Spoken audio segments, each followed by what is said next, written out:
Clippers Jazz, this is one of the strangest opening night performances that I've ever seen. I have a ton of respect for the Clippers organization. I think they have one of the best coaches in the league. I think they have a well-run front office that has a good feel for how to build a modern NBA team. And I think this roster in particular is built for regular season success, but holy shit, did they come out flat. And in the opening minutes, I primarily blame Kawhi Leonard and Ivica Zubac for the initial run that Utah went on. Utah was basically just running Lauri Markkanen in off of like down screens from Walker Kessler. And Kawhi and Zoo just defended it super poorly. Kawhi was applying little to no pressure or physicality on Markkanen in his lock and trail. He was getting caught on screens and not getting out to him when he was shooting. When Markkanen would curl, he was just kind of lazily jogging behind. And then Zoo was just essentially not helping Kawhi on either side of the action. Wasn't showing up high when Markkanen would come off the screen. Wasn't helping when Markkanen would curl, but then also leaving Walker Kessler open because Kessler ended up hitting 2 threes early in the game, which shout out to Walker Kessler. I know in the game plan, you're kind of going to let him take that, right? But like, if you're not going to help on the curls and on the at the level stuff, then you can't also just leave him wide open. You're basically just floating around out there. And so Kawhi and Zoo came out super flat defending those actions early, and Markkanen and Kessler torched them. They take an early double-digit lead. And then once the bench group started to work their way into the game, turnovers became a massive problem for the Clips. Like, Yusuf Nurkic comes in and just starts pressuring the high post entry on Zubac and Brook Lopez and forces a couple of turnovers right away that led into runouts. And the Clippers had like a half dozen of these super bizarre, unforced turnovers where like you're just throwing the ball right to the other team or just throwing it out of bounds because the guy you're throwing it to is not paying attention. Just they literally looked like they were asleep. And it was crazy because the next thing you knew, it was the early third quarter and Ty Lue's calling a timeout because the Clippers are down by 37 on the road in Utah. Like it was just bizarre. And Ty Lue took the blame, and I'm sure the Clippers will bounce back with a win tonight. But it was pretty crazy. I'm not going to lie. They definitely did not look ready for the start of the season. I do want to credit Utah. Like, they came out and played great basketball. They have a very good front court with Kessler and Markkanen. Those are talented guys when they're healthy and on the floor. And they, just a casual reminder that even with bad teams in the NBA, there's a lot of talent out there.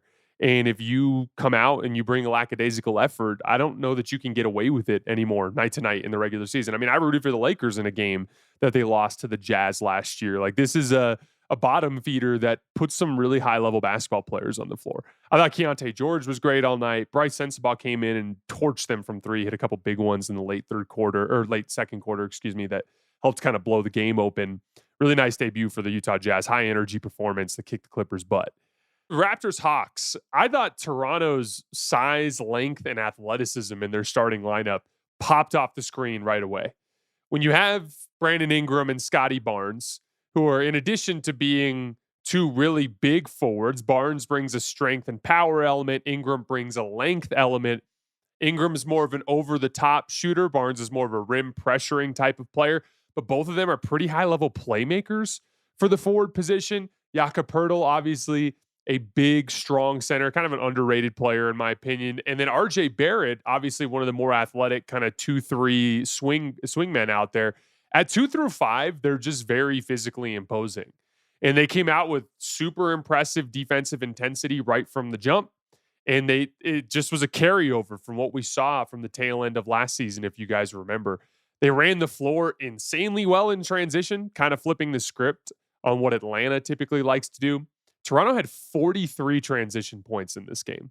They had an offensive rating over 140 on their transition possessions. Just a combination of really poor Atlanta transition defense, which we'll get to in a minute, and just how athletically imposing they can be when they're running the floor. And Brandon Ingram, right out the gates, came out super aggressive, scoring off of off-ball action and on-ball action, just curling around screens and getting into the middle of the floor. His scoring polish was immediately apparent, and I think he's going to make life a lot easier for them on that end, especially when they get into crunch time, which obviously they did not experience in this particular game.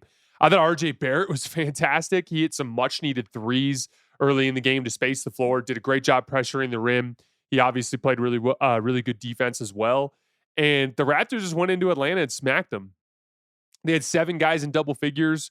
Grady Dick had 20 off the bench. He hit a bunch of jumpers from all sorts of ranges all over the floor.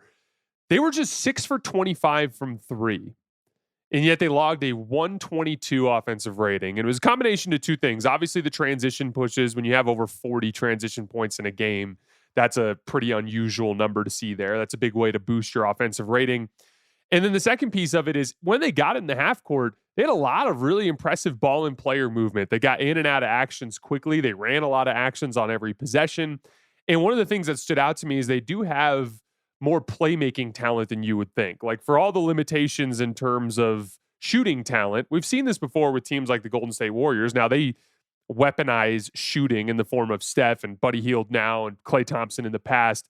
They weaponize shooting to create that initial advantage, but from there they tend to have less shooting than most teams, but they just break you down with really crisp decision making and movement, right? And obviously for Toronto, they don't have the threat of the shooting, so it'll be harder for them to break down elite defenses.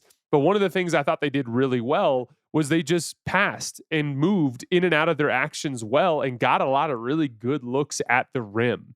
They had, I don't have the number directly in front of me. They had 1 million points in the paint in this game. That was a huge part of how they controlled the offensive end of the floor in this game. They had assists on 2/3 of their baskets. Again, anything over 65% in assist percentage to me is really strong. They started up over that to start the season. Again, they can't shoot the ball, but they have real strengths. They're big, they're athletic, they're great at defense, they run the floor in transition well, and when they get in the half court, they have really nice playmaking talent. It's a good recipe for winning basketball games, even if their shooting will provide issues in certain matchups. Again, Atlanta was pretty disappointing, which we'll get into. It wasn't all bad for Atlanta. Jalen Johnson really impressed me with his passing ability. He lacks that perimeter polish. Like, the jumper still isn't there. There's like some tight space ball handling stuff where he can still have some issues, but he pressures the rim well, both in transition and in the half court when he looks to drive. And then he's just got really natural feel for seeing the floor and seeing the openings that are generated when he pressures the rim. And I was impressed by a lot of his playmaking, especially in the first half of that game. He kept them in the game despite Toronto outplaying them basically in every other matchup to start. But I was pretty disappointed in Atlanta.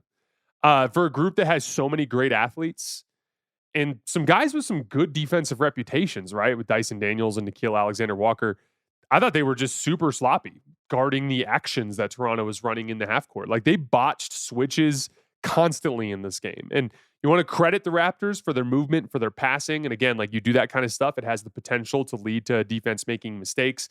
But I thought Atlanta looked like a team that has not been approaching the defensive end with much focus through training camp. I was definitely disappointed there. And then their transition defense was flat out abysmal, which is super strange for such an athletic team. They need to be a good transition defense.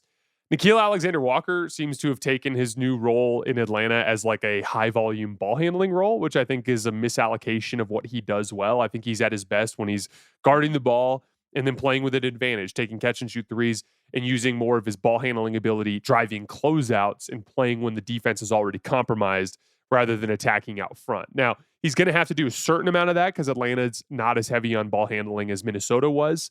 But I did think that his shot selection was a little questionable in this game. Atlanta just got outplayed from the jump. So not a good start from the Hawks. They need to have a better showing in night two.